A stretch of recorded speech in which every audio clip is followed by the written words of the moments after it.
Welcome to Just Wanna Quilt, a research podcast coming out of Tulane University Law School, where we explore all kinds of things, stories about quilting, tools, field trips, maybe some famous quilters stop by, and a little bit of copyright thrown in just for fun. I'm Elizabeth Townsend Guard. I'm a law professor at Tulane University Law School, and I just want to quilt. So today we interview Amy Reitzel. She is funny. So she is part of our Facebook army, and I was like talking about rulers and like how come people have so many rulers, and she was like, I have 150 rulers. So of course I had to interview her. And so then we started to talk, and it turned out that her mom had a quilt shop. So then I have to interview her mom. So this is part one, Amy, and then part two will be about her mom, Joanne. This is Amy Reitzel, and I am coming to you from sunny but still yet chilly Ottawa Lake, Michigan. Awesome. And tell me your first memory of someone sewing or quilting in your life. I can remember my mom and my grandmother sewing on something while I was taking a nap, and I wasn't allowed to come out of the bedroom because they weren't done yet. And I was probably 3-4 years old, and it turns out they were making Christmas presents for my cousin and I, which were matching dresses to dolls that they bought us for Christmas. It's very sweet. Very sweet. And then go ahead. I also remember standing on the back of her chair as she sewed. And she would sew up to a pin and stop and say, okay. And I'd pull the pin out and put it in the pin cushion. And then she would sew up to the next pin and stop and say, okay. And I'd pull the pin and put it in the pin cushion. It's very sweet. What we didn't know was how much I was learning by observation until I started to sew. Mom said later there were a lot of basic things she never had to tell me. Really? That's so interesting. From just having seen her do it over and over, right. I caught on. Interesting. Very interesting. So, how old were you when you started sewing? I cut out my Easter dress when I was 6 and was traumatized because I had clipped into, but not clipped off, one of those little notches. And I was scared to death I had ruined the whole thing. Very sweet. And then when I was 7, I made my first garment, which to this day I still think my mother was insane for letting me make, because it was a striped, hooded, set-in sleeve shirt. That's amazing. So everything that should have been very hard, I tackled the first time. So did you feel like everything else was easy after that? Yeah, well, and I was too, she said I was determined that's what I was going to make, so that's what I made. And I had no fear. Kids have no fear. They don't know things are supposed to be different. True. It's so true. It's so and true. Then I probably 13 or so when I made my first quilt, and my very first quilt I ever made was a giant dahlia. Wow. Which when I showed it to someone years later, they were like, do you have any idea that's probably one of the hardest quilts there is to make and have lay flat? Like at 13, no. Right. That was what I wanted to make, so that's what I made. That's very funny. That's amazing. That's amazing. So when did you start quilting? I think it was 1981. So I think I was 13. My mother owned a fabric store that she opened in 1974. Really? And I have the very first project sitting right here that she ever made. That's so cool. It was a tote bag. And with the bicentennial, a lot of quilting started happening. Here's the other side of it. That's so cool.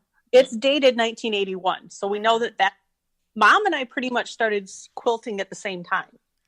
So why did your mom open a fabric store in 1974? Do you know why? She was a home ec teacher and had been for years. My father was having health issues, and he was a tool and die man, so he knew how to tear machinery apart and put machinery back together. So they first started out to just find some kind of store to open. And someone suggested, well, why don't you look at a fabric store? And it turned out to be the perfect match, because my father could tear apart a sewing machine and repair it with his hands tied behind his back. And so he did the machine repair. She sewed fabric. At that time, we didn't have what we now know as quilt shops. Right. And she had everything in her store, from bridal wear to suiting to what that time we called calicos. Yeah. And we're really just using those calicos to make what we would, I guess, call home deck things and craft things. And with the advent of the bicentennial happening, people started getting interested in quilting again. And she saw that, hey, this is something I should learn how to do, and went to a store about 45 minutes to an hour away and learned how to quilt, so she could then bring it back to her customers and teach them to quilt. Really interesting. And right in the middle of all of the sort of revitalization and the sort of changing nature of quilting, how long did she have her fabric shop? She had her store 2 weeks shy of 18 years. Wow. So is she still alive? Is she still around? Yes. Yep, she's still alive. In fact, I'll be over at her house her apartment this afternoon. I would love to interview her. I imagine she saw the quilting industry transform, right? She lived through. She really did. She had her store from 74 to 92. Wow. We'll set that up. I'll get with her and we'll set up an interview with her. Yeah, we've got these quilters newsletters from like around that time, in that same era. I think it goes a little bit longer, but you can even see in the magazines how the world is changing as they get old. Like, it's just amazing. Wow. Well, when we first started quilting, we weren't using cardboard templates. We were using the plastic template but we weren't using rotary cutters and the templates that we know today. It was shortly thereafter that we started using those. But like, my first quilt was not with templates and rotary cutters. And while Eleanor Burns' log cabin quilt in a day was not the first quilt I ever made, I credit her for having started my quilting career. And that's because why? Mom's most popular class. And we had a lot of repeat women in that class, not because they needed the instruction, but just because it got them scheduled a day away from the home and all the distractions. And I couldn't tell you how many log cabin quilts I made as a teenager. Really? That's really interesting. Now, what was it like? How old were you when your mom opened the shop? I was 6 when she opened the shop. Wow. I was 24 when she closed.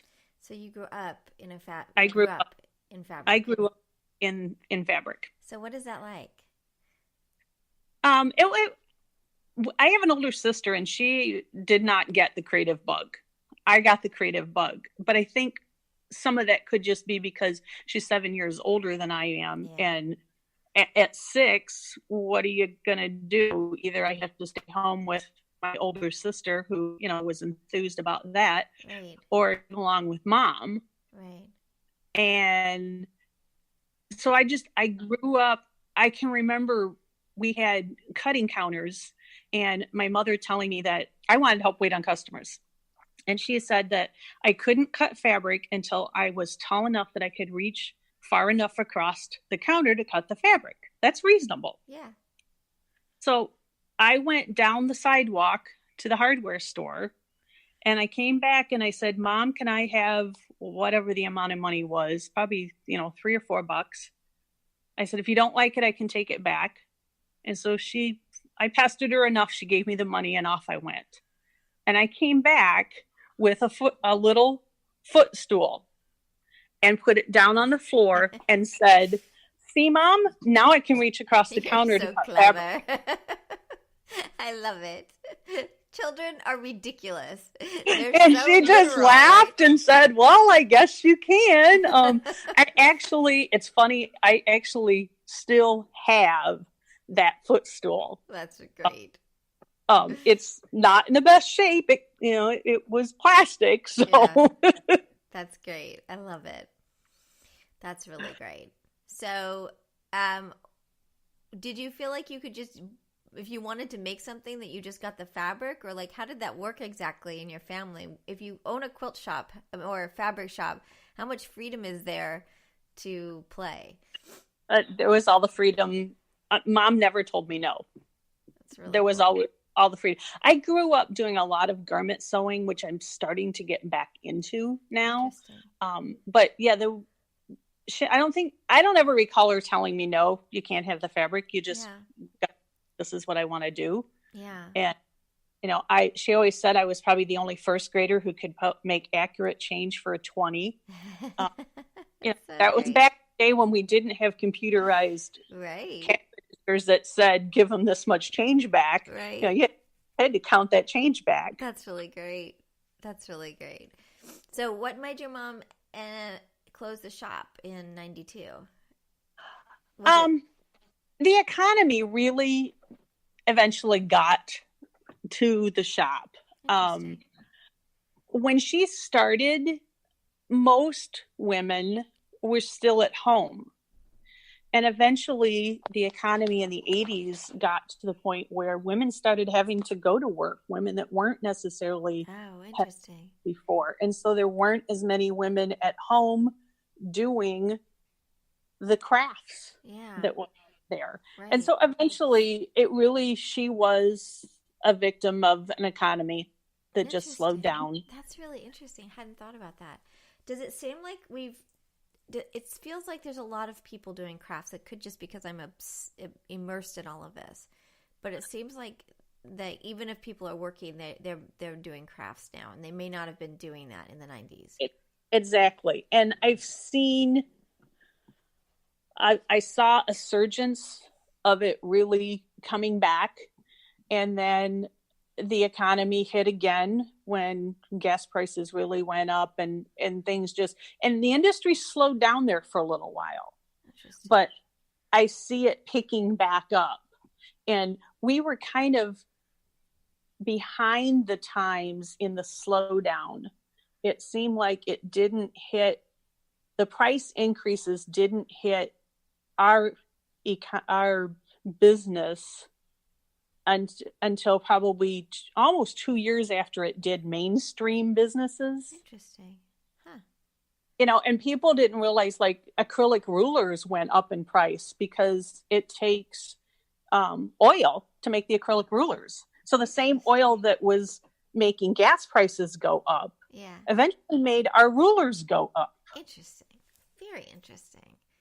But oddly, it didn't seem like our ruler prices started going up until gas prices started going down a little bit. It just took time. Different. That's weird. Huh. But I see it picking back up. And that's good. It's gotten to the point now where there's so many designers out there producing so much fabric that I'm honestly a little worried. Yeah. But I think the industry will stabilize itself out. Why do you think, well, we're talking to Scott Fortunoff on Monday, and I'm curious, why do you think there's such a proliferation of fabric right now? Sorry. It could just be demand.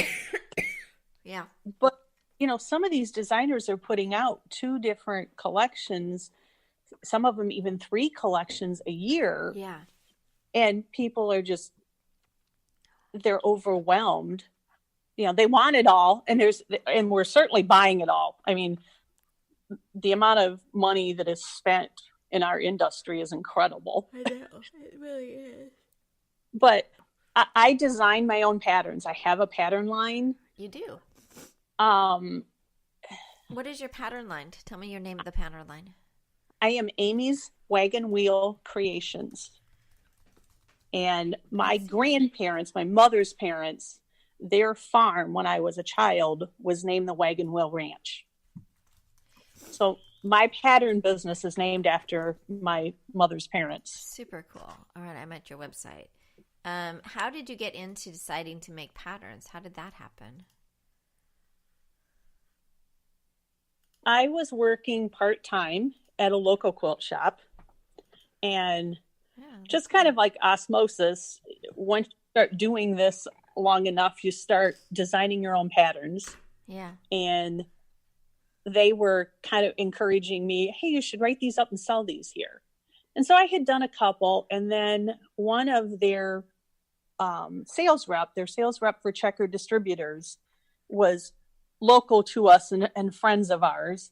And she actually has her own pattern line, and she hired me to be a pattern tester for her. Oh, how cool. How was that?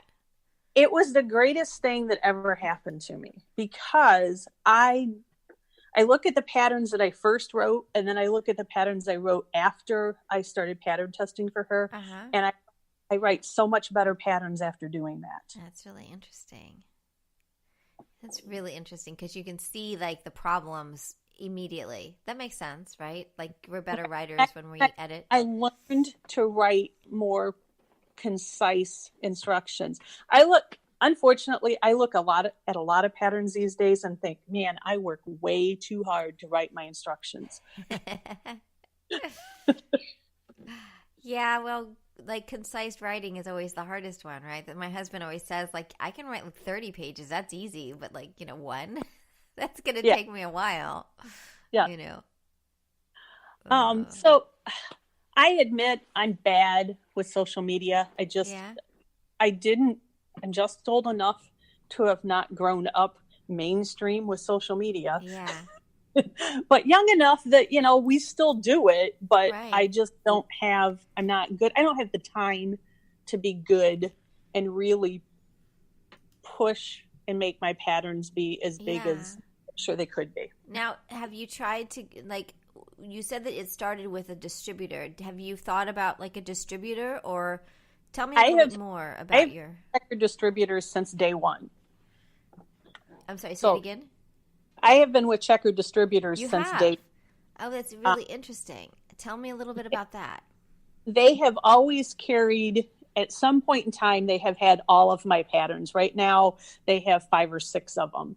And that's just purely, it's a demand thing. If people aren't buying them, well, then they're not going to carry them, because they're, along with the industry being flooded with fabric, it's probably even more so flooded with patterns these days.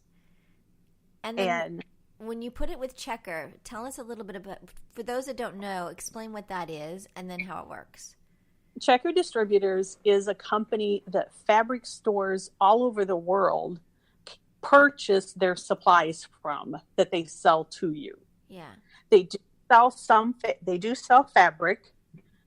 They sell all the notions, anything that you need to make a quilt.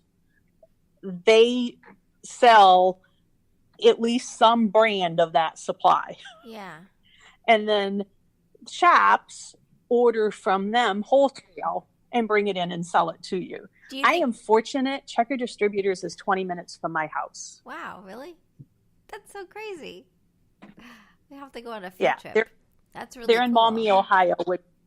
They're in Maumee, Ohio, right on the Ohio-Michigan border, and I'm in Michigan, right on the Ohio-Michigan border. That's really interesting. And then I just called some of the other distributors and said, who's your pattern buyer, and sent my samples of my patterns to them. United Notions used to carry some. I'm not so sure they have any anymore, because I haven't had any orders from them for a while. Brewer Sewing Company also carries some of my patterns. Interesting. Do you think that if someone's listening to this and they do patterns, was it because you had so many connections because of your mom's shop that you were able to do this? Or how hard is it for Checker to sort of connect to, how hard is this to do, to have like a major distributor distributing your patterns? I got into Checker a little easier because of my connections, because I knew one of their, not so much my mom's shop, but I knew one of their salespeople, and the quilt shop I worked at was a good customer of theirs. Yeah. So, I knew people on the inside to say, hey, but they still looked at them, very carefully. Is this something we think, we can sell? Right. And I fell in love with, there's a tool out there called the twister tool. Okay. And I fell in love with it. And I contacted the lady who designed the tool and said, hey, I really like this. Do you mind if I write patterns using your tool? And as long as I'm telling them you need to use this tool and require, put it applies. And she said, sure, no problem. The more patterns out there for my tool, the better for me. Cool. And what is it called, the twister tool? Yes, there's a twister tool and a little twister tool. It's LIL apostrophe tool. Twister tool. Okay. The amazing twister tool. I see. Okay. Cool.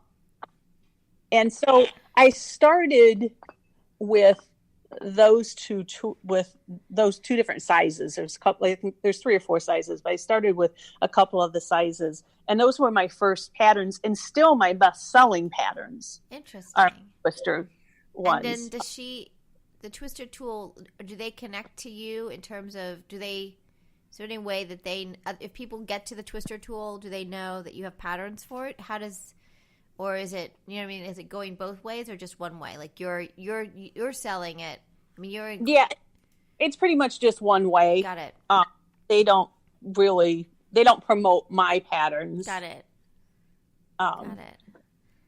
And then that's really cool. Okay, so the twister tool. And then if you can, tell us sort of, can you walk us through the process of making a pattern and sort of a little bit of the economics of it? So are you still how often do you make patterns? Like how much do you feel the pressure to make a new pattern? The pressure all comes on my side. I actually have not done a new pattern in a couple of years. Interesting. And that's my day job moved another half hour farther away from my home than it had been. So that added an hour to my commute every day. That's a lot. And at the same time, my husband had some major health issues. Oh, I'm sorry. So we were about a year and a half of dealing with that again. And so the business got put on the side because I totally get it. Yeah. There just wasn't time to. No, there's just. I barely had time to sleep and eat. Yeah, no, I get it. I totally get it. That's really interesting. But writing a pattern, there's 2 major markets a year. There's spring market in April, and then there's fall market in October. That, as typically quilt designers will shoot to have new patterns out for those 2 points in time. And did you go to quilt when you were making patterns actively? Did you go to quilt market? Did you do that? Were you part of that? I went once just as an observer with the ladies at the quilt shop I was working for. Yeah. I wanted to see it, experience it, decide thing. if I really felt like I wanted to spend the money to actually have my own booth. Yeah. And at this point in time, I haven't decided that I really feel like I want to fork out. It's some pretty good. I mean, you're probably talking at least $2,000 just to have a booth, get the booth in there. Yeah, it's a lot of work. Right. And I already have distributors. Right. I already have some relationship with some fabric companies. Right. Right. So I've developed some relationships with them. And so I contact them and say, hey, can I get this fabric or that fabric to design with? Yeah. So I didn't need to be at market to make those contacts. I'd already made them. Yeah. Right. Right. And that's just making phone calls. That truly was just making phone calls and pounding the pavement. And I made some contacts that way for those kinds of things. Yeah. Yeah. That makes sense. That makes a lot of sense. Okay. So the other aspect we want to talk about, which kind of makes sense now because your mom had a shop and you worked at a shop, so it's not so crazy, is the ruler collection. The ruler collection. Right. So we're like way obsessed with rulers right now, as you probably, I don't know if you know. Oh, is that the ruler collection? Oh, let me see. That's part of the ruler collection. Goodness. Okay, we're on a podcast, but Amy's we're also videoing it so I can see stuff, which of course we haven't quite figured out how to. That's part of the ruler collection is I have a storage cabinet that I have, as you can see, I have lots of fabric in. Yeah. I was trying to figure out where I was putting all these rulers, and I was like, oh, look, those doors have all that empty space. So I just put hooks on there and hung a lot of it. I became obsessed with rulers. Yeah. And I went to design a pattern, and I needed a ruler, and I thought, I don't really want to go buy that ruler. And I knew somebody that had it. So I borrowed the ruler from her, made the quilt, wrote the pattern, published the pattern, had it sitting on my table to take back to the person that owned it. When I went to another drawer to get another ruler out for a project, and lo and behold, discovered that I actually owned the ruler that I had borrowed from someone. I like that. Here's the other cabinet. I have an old full thread cabinet. Then I have rulers in the drawers. So I went to that cabinet and discovered I already owned this ruler. Love it. So my husband said, you need to take an inventory. Totally. So I started an inventory and kept an inventory. And after I acquired templates from the paper piecing company. Oh, right. The new hexagon. Right. Yes, the hexagon so cool. stuff. After I added these 40 to my collection, I'm at 50 something. Yeah. I couldn't lay my hands on my list before our talk today to tell you the exact number. It's in the 150s. Yeah. I can honestly say at one time, when I probably had 75 or 80 of them, I can probably honestly say that I had used 80 to 90% of them at some point. Really interesting. Now, why rulers? Why do you like rulers? Help me be a convert to the whole ruler thing. I just think they simplify things. I mean, yes, there is almost nothing you can't do with a regular standard 6.5 or 8.5 inch by 24.5 inch ruler. Right. You know, they have lots of markings on them, lots of angles. There's a lot you can do just with those. Yeah. I went, oh, cool. That just makes a lot. So many of them make things easier to cut. Yeah. And that's purely why I got them. Oh, this one will make this easier to cut. Right. Oh, this will make this fun to cut. Right, so do you have a favorite for flying geese? That's my question. Because I have a flying geese ruler, and I have no idea how to use it. Someone convinced me to buy it. By the time I got it home, it was just looks weird. I don't know even how to use it. It's very frustrating. I'm looking for it. I have the fast flying geese ruler. I'm not spotting it instantly right now, but I believe it's called Fast Flying Geese. Yeah. I have that ruler. Is that the one you like for flying geese? Yes, and that's the one I like for flying geese. Interesting. All right, so what are the top rulers you think everybody should have? The other thing we're looking at is, for us, our purpose, we really want to understand which ones are patentable and which aren't, and how the sort of ruler industry is. So that's one of the projects we're working on. The top must-have ruler is either a 6.5 or an 8.5 by 24 inch ruler. Now, do you think it matters which company? Do you have a favorite company of rulers, or do you think all rulers are the same? No. I do like the Creative Grids rulers the best. Yeah. With the little circles that make it less slidey? Is that why? Yeah, they're little circles that make it less slidey. They also have a lifetime guarantee. If your markings ever wear off on your rule, they will replace them for free. Interesting. Very interesting. Interesting. Wow, that's good to know. We haven't talked to them yet. I really think that would be very interesting.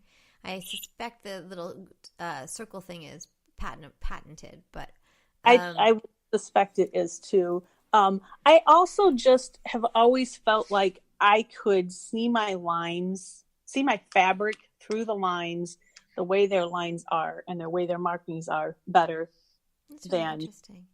Now, how do you like templates versus rulers?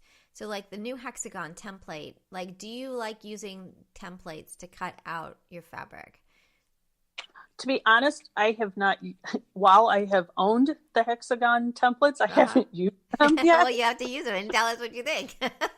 That's really good. We just got her book and we're going to try to interview her. So some of the Quilting Army met her at Paducah. So we're all about the hexagons right now. I have, here we go. I'm going to turn the camera around so you can see them. I also have these little fabric grips. Yeah, what are those? And these are little sandpaper dots that you can get and put on your rulers that will then give them grip. And you said that these the sandpaper dots are like $2.50, $3 for a package of 36 of them. So they're cheap. They're not expensive. Cool. And they really do help with every ruler. Yeah. That's really interesting. And how long do they last? Like you just stick them on and do they just stick there forever or do you have to replace them? No, I've used my Junker's Path templates that are on them. I've used those a lot and never had. Interesting. Huh. Okay. Well, we need to try those. That sounds really good. Can you show me again what they are so I can? And what are they called? They are fabric grips. Fabric grips. They are by W.H. Collins. They're a Dritz company. Okay. Yep. There's the picture again. Tell us about Dritz. That is another company that makes a lot of your notions. Yeah. A lot of your they make thread, they make buttons, snaps. Right. They make all kinds of just whatever your general notions. They're like a major thing, right? Yeah. Yeah, it's amazing. And you can get the Nifty Notions fabric grips, and there's lots of different companies. There's the Dritz ones, there's the Nifty Notion ones, there's Collins. Collins was what you were holding up. Yeah, so, I'm sure there's a lot of places. And they're called fabric grips sandpaper. If you put that into Amazon, and we'll put some up. I'll try to add that to the website so you guys can, if people are trying to figure out what it is. Hold on. I have some of the Nifty Notions rulers also. Yeah? I have some of their rulers too. Sandpaper. The Creative Grids website can be really dangerous. Yeah. Because if you go to their website, they have videos on how to use all of their rulers, which is actually good. Get a ruler and you lose the little instruction thing. Right. That's good.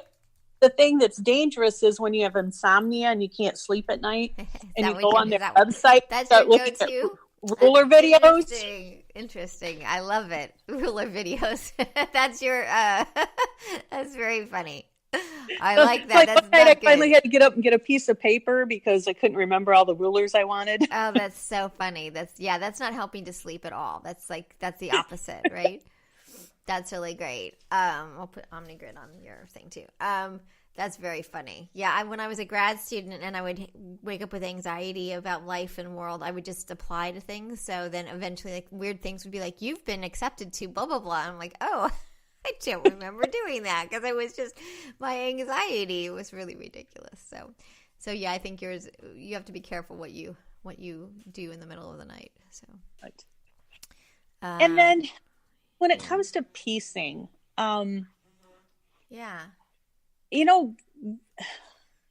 YouTube and all these video places have been great for teaching people how to quilt. Yeah. I wonder sometimes, I think it's great, and there's nothing that says everybody needs to be accurate. But I think sometimes that's what we miss in having one-on-one classes. Yeah, I agree. And while cutting is important and accurate cutting is important, I am a true believer of pin, pin, pin, pin. I honestly, from having taught classes. Yeah. So tell me that philosophy. So I'm still not as perfect as I want to be. And so tell me what you mean by pin, pin, pin, pin. Do you mean that like if you're trying to get your seams to line up and their points to line up, what would you suggest people do? Your pinning will go so far in helping you in accuracy. I have watched people, and there for a while I was really trying to watch my students and just figure out what the difference was between an okay piecer, a good piecer, and a really good piecer. Yeah, and what did you find? I'm convinced it's pinning. Really? Because so if you pin things, go ahead. And make sure that they're like, if I have something that has a point that needs to be right on a seam, I'm going to stick that pin right through that point. Okay. So that when I'm stitching, I know my stitching line needs to go right where that pin's going through that fabric at. And are you pinning it, like if you're pinning, so let's say you're putting together 2 blocks or something and you need, or some point, then are you putting it perpendicular, or like you're putting it perpendicular to where it needs to go, right? Where that point needs to go through. Is that right? Yes. Okay. And at bare minimum, I'm going to have 3 pins in anything I'm pinning. 1 at both ends and 1 in the middle. Interesting. And the sewing machine industry will tell you, do not stitch over your pins. Right. Well, I don't follow that. Really? I stitch over 99.5% of my pins. Stitch over. What kind of pins do you use? Do you think that matters? Probably. I use a very fine, I wish they were a little bit longer pin. Yeah. But I use a Clover silk pin. Okay, we're looking at those now. Clover silk pin. Okay. I actually still have a package that's not open. Cool.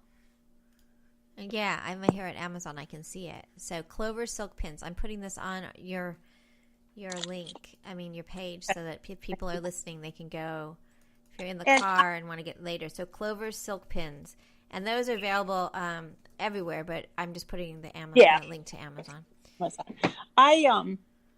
I sew with a lot of batiks. Yeah. And they are, because they're boiled in the process of creating them, their weave is very, very tight. Yeah. So these silk pins go through them very nicely. They're very fine and thin. So if I hit them with my sewing machine needle, which happens at times, there's a lot, I ding them or I bend them. So I probably go through more pins because I stitch over them. But to me, it's worth. Pins aren't that expensive. No. It's and worth. You're not worried about the needle breaking with your pins? In all the years, I can still count on one hand the number of needles I've broken. All right, so I'm going to try. So I'm making this thing. It's not turning out the way I wanted to. I was just talking to Edith Gross about that. So I'm going to try your thing. I'm going to pin exactly where it needs to be, and then I'm going to pin on either side of it, and I'm not taking the pins out because I think that's what's happening is when I take the pin out, it moves a little bit, and then it's not. It really is frustrating because I'm like, we've got the laser cut. Like Mary Ellen brought a laser. It's not the cutting because it's a laser cut triangle, and I'm sewing like the scant quarter inch seam reasonable, but it's still not getting to where I want it to be. So I think it is the pinning. And even if you truly don't want to sew over the pin, if you at least leave the pin in there until you've gotten right up to where you need to be. Yeah. Because I think pinning just like borders. Yeah. Oh, I could give a whole lecture on borders, I think. Yeah. And when I first started quilting, hey, this is the way that we learned to do it, was you just sewed it on there, and when you got down to the end, you cut it off. Interesting. But again, I was taught to be very careful when you just cut it off. Right. Because if you cut it off at an angle, you can very quickly grow your border to be bigger than your quilt. So I have learned to measure my quilt in at least 3 places and if they're not all 3 the exact same measurement, find what the average of those measurements is and cut my border to exactly that length. Yeah. That's interesting. And then I fold it in half and put a pin in the center, and I fold both ends into that so that I've basically put pins to quarter my border, Yeah. and then I do the same thing to my quilt and match those pins up, and then I pin in between. Yeah. You're all about the pinning, and you think that's what makes it. Now, there's some people like Edith. So Edith was over yesterday. We're talking about. She puts like a little dab of glue where she wants and I have friends who do that. I have friends who do just do a little dab of glue. I have one friend that when school supplies go on sale at the beginning of the school year, she'll go to the store and buy every fabric glue stick she can, washable glue stick she could find. I love it. There's a drawer in her refrigerator for glue sticks. Really? Because that will keep them longer. That's really interesting. Very interesting. Huh. Okay, we're going to try this. We are totally going to try this. This is going to be awesome. Okay. So I think we should have some more chats because I think that we have a lot more to learn about things. And one of my goals this summer is just to get more perfect on my quilting because I feel like I need to be able to do that. Like I still haven't, I care now. I used to not care. Now I care. I'm just in a space of caring. Yes. So I'm going to try the pin thing. So I'm going to pin, and I just ordered them on Amazon. I'm going to try the silk pins. I'm going to wait till they come in, and then I am going to now anything about making sure you sew a 1/4 inch seam straight. Like, is there anything that you do to make sure that? And do you do a scant 1/4 inch, or do you do straight a 1/4 inch, like a regular 1/4 inch? Mine is probably just a tad scant. Yeah. My number one tip for making sure that you're sewing an accurate 1/4 inch seam is to cut, I have to think about the measurements now, cut 3 pieces of fabric 1.5 inches wide by 3.5 inches long. Okay. And then sew them together along the long side. So 1.5 by 3.5 inch. Sew it on the long side. Okay. So all 3 of them together. Measure your center log. Your center strip should be 1 inch wide. Yeah. And your whole piece, when you press it, should be 3.5 inch square. And if it isn't, then you haven't done it right. Right. If it isn't, then if it's smaller, then you're taking a slightly larger seam allowance. If it's larger, you're taking a slightly small seam allowance. Okay, I can try that too. I'm good with this. Okay, so I'm going to take 1.5 by 3.5 inches. Sew it on the short side, right? The long side. Sew it on the 3.5 inch side. Oh, I see. Yeah. Then it will make a square. So you're sewing it. And you're then putting it see back how to it a goes. square. And then, do you see that it's different? I have 3 machines now. So do you think that each machine, like do it on each machine to see if there's difference? And do you always sew? I heard that you're supposed to sew the entire project on the same machine. That you shouldn't be bouncing. I try to, yes, because machines can be different, and you can look at them. You might be looking at them slightly different. Yes, I do. If I start on one machine, I try to sew that on that machine the whole time. So I feel like my machines have personalities. Like I have the one that's super simple, and like I just feel like we get along better than the super fancy one. I feel like it's just too fancy, and like we have a lot of issues. Like the things don't. So I'm gonna see how they all sew on this. Doing your strategy to see. And if you get to the point where you are confident that you're accurately doing a 1/4 inch on all 3 machines, then it shouldn't make a difference which machine you're sewing on. Right. And if you do this test, then you'll actually know, because you'll know that it comes out a little bit different with each one. Yes. All right. I took a class from John Flynn on his double wedding ring. Oh, and that's the first thing he had us do. He actually had them already cut and gave us a little packet and said, sew these together. Interesting. Very interesting. Okay, we'll try that. All right, cool. So I've got homework. So homework is I just order the pins, try the pinning thing, and then do the thing on the machine. So that's really cool. Well, we really want to know more about your rulers, particularly Ricardo Gonzalez, who's our student who's working on that project. So I suspect we will be chatting with you more about the rulers. We're really trying to understand all rulers in the world, but particularly quilting rulers. So we want to understand when they're protectable and when they're not. So we are very, very excited to see more about the rulers. Anything else? We've gone a whole hour. Anything else you want to chat about before we end? And I'm sure we'll chat more because we've got more things to talk about.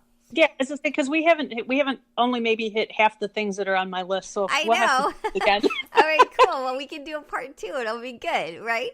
So this is good. I feel like these are conversations I like when people come back more than once because really it's part of being a community and learning, and for me to be learning. So I would love for us to chat again about more stuff. It would be great. We can do that. Now, Awesome. I love the whole idea of what you're doing. Really? That's Yes. awesome. Do you know what I'm doing? I'm at this point, I'm trying to organize for summer, and I'm like, what is this exactly? So, Well, it's a work in progress is what I see. Let's say I like the concept of what you're doing. Well, yeah, exactly. Well, we are trying to understand the quilting industry and then the underlying intellectual property, and do a little bit of entrepreneurial. The world is so entrepreneurial. That's what's so amazing to me, which I didn't expect. So we are trying to understand that entrepreneurial world, and then how we at Tulane can help entrepreneurs. So we just got certified by the USPTO to be. The patent law changed and it got weird. It's first to file instead of first to invent.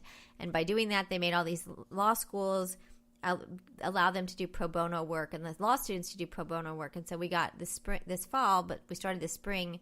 We now can do pro bono patent and trademark work, which means that people still pay the fees, but for like they're much reduced fees for patents and regular fees for trademark. But we're trying to figure out what to do with this now, this great gift that we have. But again, thinking through how we can help quilters and other crafters is one of the things I want to try to do with it. So the project's expanding in a really crazy way, but in good ways too. So yeah, people that have inventions, and we're going to try to think through how we can do it. So that's why I feel like my little project has gotten out of control. But, I think that's the essence of quilting. It starts out as one little quilt thing, and then suddenly you have 150 rulers, and you make patterns for people. And exactly. Right? This is the essence of this thing, right? And you take over the entire upstairs of your farmhouse. Totally. That's right. I have one room for the sewing machine and the cutting table. And yeah, there's lots of stuff stored in here as well. That's great. Then I have another room that used to house most of my fabric. And there's now a second machine in there completely set up, and some of the fabric. And then I have another room in the back that has all my patterns. And then another little room that the fabric that got moved out of the second sewing machine room got moved into. That's insane. But see, I think that this is like, so I always think about Virginia Woolf's book, A Room of One's Own, that her thing was like women need a place to write, that women often blah, blah, blah, right? So I always think that the quilters are really good at claiming space, that we are like, I don't have just a room of my own. I have a store of my own. That's so great, right? So yeah, so I definitely feel like we are we claim our space. We are like, regardless of your political views or feminist views or whatever, like we do take up. We are not afraid of taking up space. So that's right. It's quite lovely. It's like we need this space, and people seem like these. I'm kind of amazed. Like there's a kind of respect. Like at least with my family, like okay, we get it. Like I understand. It's really good. The joke at my house is if you're cold, it's your own fault. Because there's plenty of quilts around. Because there's plenty of quilts around. Well, mine is my teenager. She keeps borrowing the quilts before they're done, and then she gets really mad because she gets poked by pins. So she's like, how am I supposed to know this is not done? I'm like, okay, well. So the moral of the story is you need to finish one just for her. Exactly.